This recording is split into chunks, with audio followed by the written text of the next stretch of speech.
Hi guys, इस class में मैं आपके साथ कुछ बेसिक्स कंसेप्ट जो होते हैं पाइथन के अंदर वो शेयर करना चाहता हूँ। बहुत ही ज़रूरी है, उनको समझना बहुत ही ज़रूरी होता है। उनका ताल्लुक पाइथन के साथ भी है और दूसरी लैंग्वेज के साथ भी हो सकता है। अगर आपने कोई और लैंग्वेज सीखी हुई है तो उसके लिए लाजमी बात है आपने ये चीज़ें सब सीखी होंगी और ये बहुत ज़रूरी है इनको सीखना और समझना। अच्छा देखिए यहाँ पे फर्स्ट ऑफ ऑल ये है प्रोग्राम एंड स्टेटमेंट। प्रोग्राम की जो क्या चीज़ होती है, statement is the complete instruction as written in programming language which have complete meaning like a sentence in English। statement असल में एक लाइन होती है या एक ऐसा कोड होता है जो कोई ना कोई मतलब वाजे कर रहा होता है। यानी कि आपने क्या किया, a इक्वल टू 10, ये एक स्टेटमेंट है। अब इससे मुराद क्या है कि a एक वेरिएबल है, उसकी वैल्यू 10 है। बस ये एक सिंपल सी एक बात है जो कंप्लीट है, वाजे है। ए इक्वल अगर यहाँ पे इतना लगा दें तो इसका कोई मतलब नहीं है जब तक हम उसको ये ना बताएं ए की वैल्यू 10 है। तो ये एक स्टेटमेंट है। या आप क्या करें, प्रिंट लिखें और आगे कुछ ना लिखें, तो ये कंप्लीट स्टेटमेंट नहीं है।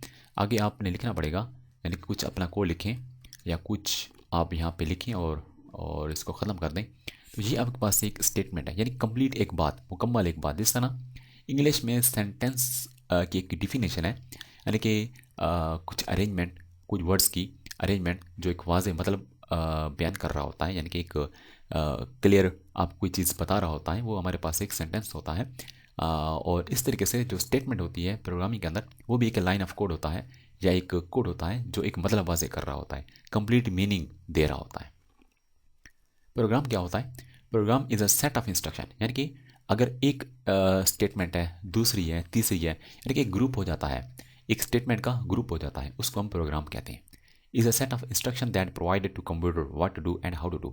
सॉफ्टवेयर की डिफिनेशन के बारे आप जानते होंगे कि सॉफ्टवेयर की डिफिनेशन भी यही है कि हमारे पास सेट ऑफ इंस्ट्रक्शंस होती हैं, सेट ऑफ कोड होता है, सेट ऑफ लाइंस होती हैं जो कंप्यूटर को बताती हैं what to do and how to do. वो हमारे पास एक सॉफ्टवेयर होता है या एक प्रोग्राम होता है। तो स्टेटमेंट और प्रोग्राम के बारे आपका कंसेप्ट क्लियर हो गया। और नेक्स्ट हम ये देखते हैं कि कमेंट्स क्या चीज़ होती हैं। हमारे पास जो कमेंट्स होते हैं असल में रिमार्क्स होते हैं that neither compile nor display to user, user को शो नहीं हो रहे होते। यानी कि ये आपकी है वेबसाइट या ये आपका है सॉफ्टवेयर। अब यूज़र इस सॉफ्टवेयर को यूज़ कर रहा है और ये आपके सॉफ्टवेयर का क्या है, बैकएंड है। ये सॉफ्टवेयर का बैकएंड है और सॉफ्टवेयर का ये क्या है, फ्रंट है। यहाँ पे आप क्या कर रहे हो, कोड कर रहे हो और यहाँ पे उसका रिजल्ट यूज़र को नज़र आ रहा है। यहाँ पे आप कोडिंग करोगे पाइथन के अंदर या किसी और लैंग्वेज के ज़रिए से आप कोड लिखोगे।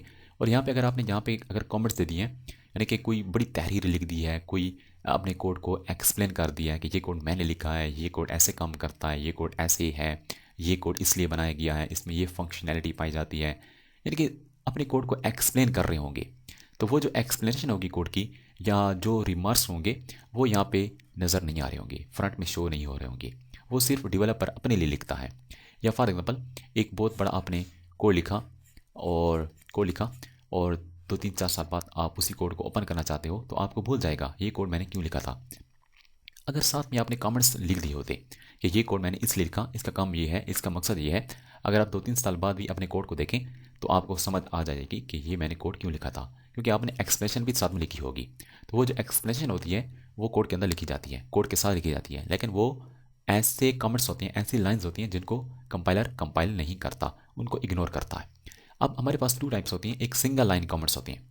सिंगल लाइन कमेंट्स यानी कि अपनी जो कमेंट्स की जो लाइन होगी उससे पहले हैश लगाएंगे और अपनी बात लिखेंगे, एक्सप्लेन कर देंगे किसी लाइन को, तो वो कमेंट्स होगा। और मल्टी लाइन कमेंट के लिए आपको ट्रिपल कोटेशन लिखने पड़ते हैं। ट्रिपल कोटेशन होंगे, वो ट्रिपल कोटेशन के अंदर जो कुछ भी लिखेंगे, एक बहुत बड़ा पैराग्राफ लिखेंगे तो वो कमेंट्स होंगे। तो ये हमारे पास कमेंट्स के बारे कुछ मालूमात दी और मैं अभी आपको VS कोड में जाके मज़ीद बताता हूँ एग्जाम्पल के साथ। अच्छा, VS कोड में मैं एक फ़ाइल क्रिएट करता हूँ बेसिक्स कंसेप्ट के हवाले से .py।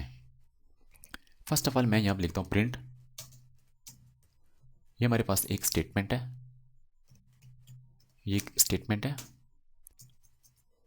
और मैं यहाँ पे लिखता हूँ 2+3, यहाँ पे मैं लिखता हूँ 2 - 9 और यहाँ पे मैं लिखता हूँ भाई 2/4। मैं यहाँ पे लिखता हूँ प्रिंट 6 × 4। अभी देखिए ये एक प्रोग्राम हो गया। सेट ऑफ स्टेटमेंट जो होती हैं वो एक प्रोग्राम बना लेती हैं। अब हमने कमेंट्स के बारे में पढ़ना है। अब मैं यहाँ पे लिखता हूँ कमेंट्स में लिखता हूँ 6 इज मल्टीप्लाइंग विथ 4, और यहाँ पे लिख सकता हूँ 2 इज डिवाइडेड बाय 4, और यहाँ पे मैं इस तरीके से लिख सकता हूँ 2 इज सब्ट्रैक्टेड और 9 इज सब्ट्रैक्टेड फ्रॉम 2। अब इस तरीके से ये सारे कमेंट्स हैं, ये कंपाइल नहीं होंगे। इनको जो कंपाइलर होगा कंपाइल नहीं कर सकेगा, इंटरप्रेटर इसको कन्वर्ट नहीं कर सकेगा लो लेवल लैंग्वेज में, इनको इग्नोर ही करेगा। अब इसी फाइल को मैं एग्जीक्यूट करता हूँ तो कैसे करूँगा, यहाँ पे लिखूँगा पाइथन, फाइल का नाम होगा basic_concepts.py, एंटर प्रेस करता हूँ तो ये सारा कोड आ रहा है, सारा उनका रिजल्ट आ रहा है, आउटपुट आ रहा है। लेकिन ये जो कमेंट्स में लाइन थी ये नहीं आ रही हैं, क्योंकि ये कमेंट्स हैं, आप अपने कोड को एक्सप्लेन कर रहे हो, ये नहीं आएंगी। यहाँ पे मैं लिखता हूँ this code is written by me Faisal Zameer, और इसको मैं रन करता हूँ, देखें कुछ भी नहीं आ रहा, कमेंट्स नहीं आएंगे। अच्छा, मल्टी लाइन कमेंट्स भी हमारे पास होते हैं। मल्टी लाइन कमेंट्स ये होते हैं ट्रिपल कोटेशन, और यहाँ पे आप जो कुछ भी लिखें ना, जो कुछ भी लिखते हैं ना यार, जितना भी पैराग्राफ है जो कुछ भी लिखें तो वो शो नहीं होगा, देखेंगे नहीं आ रहा।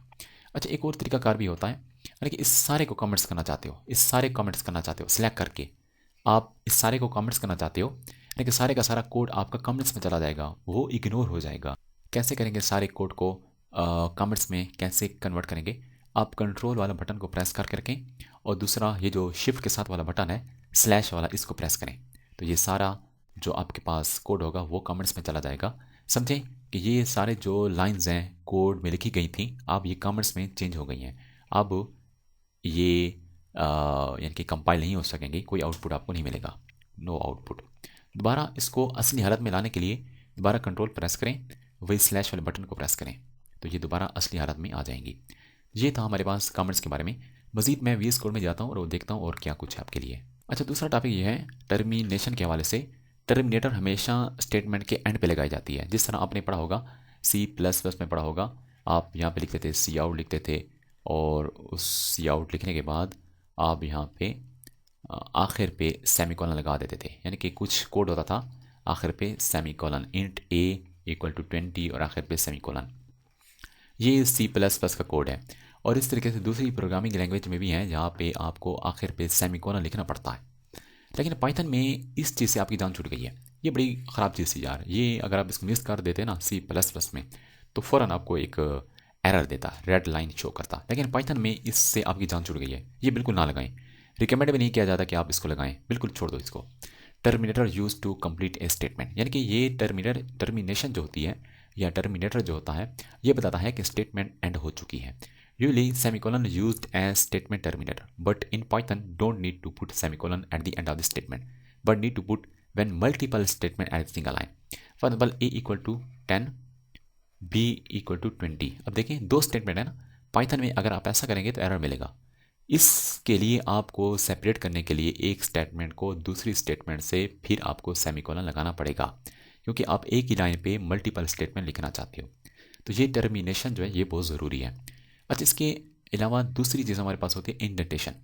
स्पेसिफिक डिस्टेंस होता है, we have to manage while writing Python code. We did not use curly braces in Python, we use indentation to separate specific block of code from other. अब आप यहाँ पे देखें ना, C++ में जैसे आपने इफ़ का ब्लॉक लिखा, कंडीशन दी, आप कर्ली ब्रेसेस स्टार्ट कर देते हैं और यहाँ पे कोड लिखते हैं। लेकिन पाइथन में आपको ऐसा करना पड़ेगा, पैरेंथेसिस भी ऑप्शनल होती हैं और यहाँ पे आपको लिखना पड़ता है कोलन, और यहाँ पे देखें, यहाँ आई से लेके 1 टैब का डिस्टेंस आप दे दें और अपना कोड स्टार्ट कर दें, तो ये जो आपके पास एक ब्लॉक हो जाएगा। यानी कि ये जितना भी कोड लिखेंगे इस एरिया में तो वो आपका इफ़ का एक बॉडी समझा जाएगा, इफ़ की एक बॉडी समझी जाएगी। और जैसे ही आप इससे आउटसाइड लिखेंगे कोड तो वो आउटसाइड समझा जाएगा, यानी कि इफ़ से आप निकल आ गए। यानी कि जिस तरीके से कर्ली ब्रेसेस के अंदर जितना कोड लिखेंगे तो वो इफ़ का समझ आएगा, जैसे कर्ली ब्रेसेस के बाहर जो कोड लिखेंगे वो इफ़ के बाहर समझ आएगा, आउटसाइड समझ आएगा। सेम जैसे आप इस इंडेंटेशन को ख़त्म कर देंगे, यानी कि बाहर आ जाएंगे, स्टार्टिंग से शुरू कर देंगे कोड तो वो इफ़ के बाहर होगा। यानी कि जो इस इंडेंटेशन के अंदर लिखेंगे तो वो इफ़ का कोड समझा जाएगा, क्योंकि यहाँ पे इंडेंटेशन को देखा जाता है, यहाँ पे कर्ली ब्रेसेस नहीं होती, पाइथन में कर्ली ब्रेसेस नहीं होती। तो उसके अलावा हमारे पास कुछ रिजर्व वर्ड भी होते हैं। रिजर्व वर्ड का मतलब ये होता है कि स्पेशल वर्ड्स होते हैं, उनका स्पेशल मीनिंग होता है। यानी कि इफ़ का वर्ड यूज़ होता है कंडीशन को चेक करने के लिए, एल्स यूज़ होता है अगर सारी कंडीशंस फॉल्स हो जाएं तो एल्स वाला पार्ट चल जाता है, फॉर यूज़ होता है फॉर लूप के लिए। इस तरीके से एंड और ये दोनों लॉजिकल ऑपरेटर्स यूज़ होते हैं। अब एक बहुत बड़ी लिस्ट है, ये सारे के सारे रिजर्व वर्ड हैं पाइथन के अंदर। चलिए मैं वी एस कोड में जाके मज़ीद चीज़ें प्रैक्टिकल करके आपको समझाता हूँ। वी एस कोड में जाके अब मैंने क्या करना है, वी एस कोड में जाके भाई मैंने ये करना है कि for example A equal 10, B equal 20। अब ये देखिए ये स्टेटमेंट है, ये स्टेटमेंट है, एंड पे सेमीकोलन लगाने की ज़रूरत नहीं है। जैसे अगर आप एक लाइन में लिखेंगे, यानी कि एक लाइन में लिखेंगे, दो स्टेटमेंट को एक लाइन में लिखेंगे तो फिर आपको एरर मिलेगा, उनको सेपरेट करने के लिए फिर आपको सेमीकोलन लगाना पड़ेगा। अदरवाइज अगर हर स्टेटमेंट अगर सिंगल लाइन पे है, अपनी लाइन पे है, न्यू लाइन पे है, तो फिर आपको एंड पे सेमीकोलन लगाने की ज़रूरत नहीं है। तो अगर मल्टी लाइंस हैं और सिंगल लाइन पे हैं तो उसके लिए आपको एक स्टेटमेंट के बाद दूसरी स्टेटमेंट लिखने से पहले सेमीकोलन लगाना पड़ेगा।